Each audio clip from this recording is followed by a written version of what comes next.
Hello guys, this side अंकुर केशरवानी। आज हम miscellaneous syllabus की हाइपोकैल्सीमिया टॉपिक पढ़ेंगे। हाइपोकैल्सीमिया क्या होता है? जैसे मैंने बताया था हाइपरकैल्सीमिया का।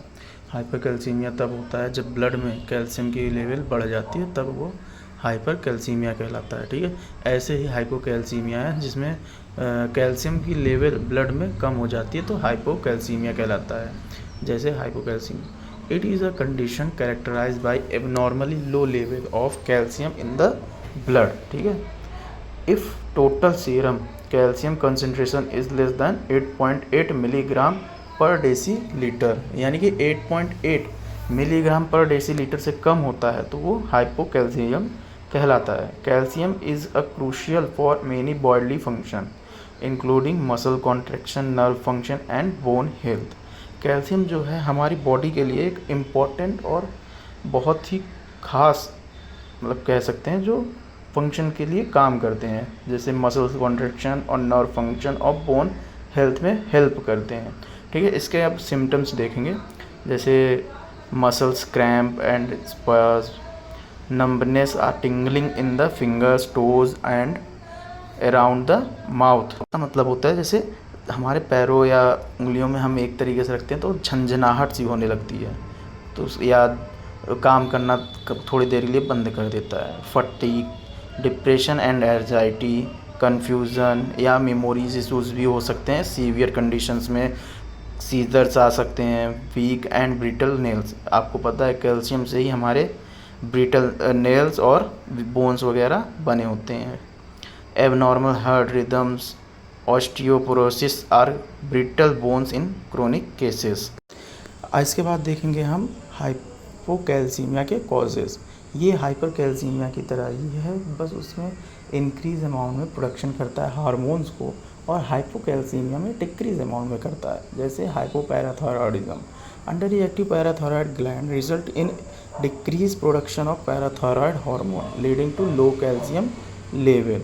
पैराथायरॉयड ग्लैंड जो है वो डिक्रीज अमाउंट में प्रोडक्शन करता है पैराथायरॉयड हार्मोन्स को, जो कॉज करता है हाइपोकैल्सीमिया को। विटामिन डी डिफिशियंसी, ठीक है, vitamin D deficiency is essential for calcium absorption in the intestine. A deficiency can lead to hypocalcaemia. Vitamin D की जब एफिशिएंसी होती है या कैल्शियम के एब्जॉर्प्शन जो इंटेस्टाइन में होते हैं वो इसेंशियली ज़रूरी होते हैं। ठीक है, अगर वो उसमें डेफिशिएंसी होता है यानी कि कमी होती है तो हाइपोकैल्सीमिया हो सकते हैं। Chronic kidney disease, the kidney play a role in activating vitamin D, so kidney dysfunction can impair calcium balance. कुछ मेडिकेशंस भी होती हैं, जैसे सम ड्रग्स जैसे बायफॉस्फेट, एंटी कन्वर्जेंट्स और सर्टेन डायूरेटिक्स जो कैल्शियम के लेवल को कम करती है। ठीक है, फिर magnesium deficiency, low magnesium level can hair the release parathyroid hormone leading to hypocalcaemia.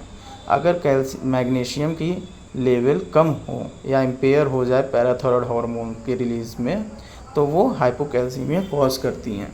ठीक है, फिर पैंक्रियाटाइटिस, जहाँ भी इसका ध्यान रखिए, जहाँ भी आइटिस वर्ड आता है वहाँ किसी भी ग्लैंड या किसी के साथ भी, तो वो इन्फ्लामेशन या स्वेलिंग कहलाएगी। ठीक है, उसके साथ लग जाएगा। Inflammation of the increase can cause calcium to be deposited in the abdomen, lower blood calcium level, यानी कि इंक्रीज इन्फ्लामेशन हो जाएगा पैंक्रियाज के, जिसमें कैल्शियम की जो कैल्शियम रहेगा वो डिपॉजिट हो जाएगा एब्डोमेन में, जिससे हाइपोकैल्सीमिया कॉज हो सकते हैं। Other medical conditions like sepsis or acute illness can also lead low calcium level, यानी कुछ कंडीशंस जैसे सेप्सिस या एक्यूट इलनेस होते हैं वो लो कैल्शियम लेवल कॉज करता है। ठीक है, फिर इसके ट्रीटमेंट को देखेंगे। ठीक है, treatment depend on cause and severity of hypocalcaemia, यानी कि ट्रीटमेंट इसका सिवियरिटी और कॉजेज़ के ऊपर डिपेंड करता है। जैसे कैल्शियम सप्लीमेंट, लो कैल्शियम लेवल उसमें था कॉजेज़ में इसके, तो उसके अकॉर्डिंग ओरली या इंट्रावेनस के थ्रू, ठीक है, रिस्टोर करेंगे नॉर्मल कैल्शियम लेवल को। ठीक है, विटामिन डी सप्लीमेंटेशन, उसमें विटामिन डी डिफिशियंसी कॉजेज़ में थी, कॉजेज़ के अकॉर्डिंग ही ट्रीटमेंट बनते हैं। ठीक है, विटामिन डी सप्लीमेंटेशन, इसमें जो विटामिन डी सप्लीमेंटेशन है फूड या डाइट के थ्रू हम ज़्यादा अमाउंट में देंगे जिससे हमारी कैल्शियम लेवल इंक्रीज़ कर सके।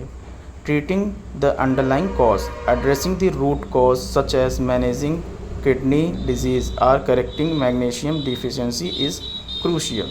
फिर monitoring and adjusting medications, if hypocalcemia is medications induced, adjusting or changing the medications might be necessary। यानी कि मॉनिटरिंग हम उसको करते रहेंगे हाइपोकैल्सीमिया कैल्शियम के लेवल को, जिससे जो भी मेडिकेशन अगर हम चेंज कर रहे हैं तो वो कॉज ना करे, या फिर ट्रीटमेंट अगर तुरंत चेंज करते हैं तो उसके कुछ सिम्टम्स या कॉजेज़ आ सकते हैं। थैंक यू गाइस, होपफुली आपको चैप्टर समझ में आया होगा और पढ़ने में अच्छा भी लगा होगा। Please like share and subscribe. अगर कोई आपको डाउट है तो आप कमेंट बॉक्स में कमेंट कर सकते हैं, और ये भी कमेंट कर सकते हैं कि आपको अगला कौन सा चैप्टर पढ़ना है। And please subscribe the channel, और हमारे टेलीग्राम चैनल को भी ज्वाइन कर सकते हैं नोट्स और PDF के लिए। Thank you guys.